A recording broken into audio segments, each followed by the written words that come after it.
Welcome to the only daily podcast focusing on compliance news of the day. Each morning, start your day with a cup of coffee and Tom Fox, the voice of compliance, to hear about 4 of the top compliance, corruption, or leadership stories you will need to start your day. The Daily Compliance News is a production of the Compliance Podcast Network. First, a word from this month's sponsor, Ethico. In the delicate arena of compliance, every conversation matters. Traditional methods can leave callers feeling unheard, but Ethico changes the game. Our empathetic interview technique reshapes compliance calls into powerful, compassionate interactions, ensuring no crucial detail is missed. It's about creating a conversation that matters, that resonates, that makes a difference. Be the change in your compliance approach. See the transformation for yourself at ethico.com/CPN. Book a demo, try our free ROI calculator, and explore the white paper by Tom Fox, The ROI of Compliance. Daily Compliance News for March 26, 2024, the Neurodiverse Claims Edition. Yesterday, we talked about neurodiverse talent that EY is developing. Well, the flip side of that is more claims are being filed by companies from neurodiverse employees claiming that the conditions which caused potentially performance reviews to be lessened or below expectations or neurodiverse health conditions. So, for instance, ADHD, autism, and other claims are now being brought forward by employees as to why they're not hitting their marks.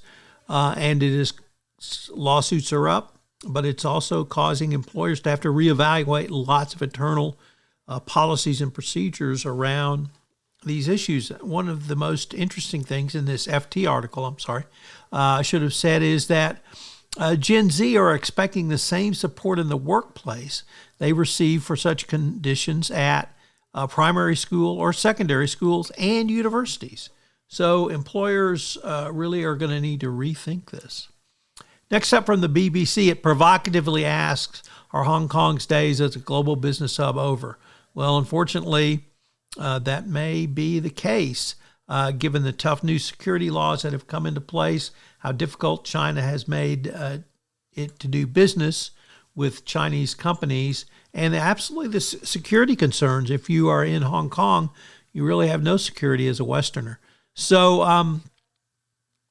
all of this has really led to Singapore getting more and more of these businesses. And I will end with this quote. There is a new running joke in Hong Kong. Locals mock their city for losing its status as the darling of global capital. It's the newest UNESCO World Heritage Site. Next up, I've chosen it from the New York Times, but from literally every newspaper across the U.S., the Boeing CEO is going to step down early, as will the chairman of the board. Really no surprise here, given the problems Boeing has had. And our final story is that the Singapore ex-transportation minister is facing a series of new charges around corruption. So corruption in Singapore.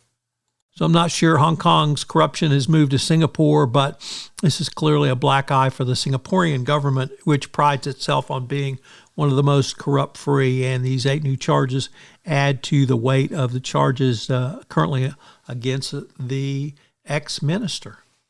As I mentioned at the start of this podcast, this month's sponsor for the entire Compliance Podcast Network is Ethico. Have you ever wondered how to show the ROI of your compliance program? Have you struggled with the budgeting process, getting the funds you want for your compliance program? Well, I've partnered with Ethico to put together a white paper on the ROI of compliance, which shows you not only how to demonstrate ROI, but also how to speak finance when you're sitting across from the CFO with your budget proposals. Check out the website and get the white paper. The Daily Compliance News is a production of the Compliance Podcast Network and a proud member of C-Suite Radio. Thanks so much for listening. I hope you'll join me again tomorrow.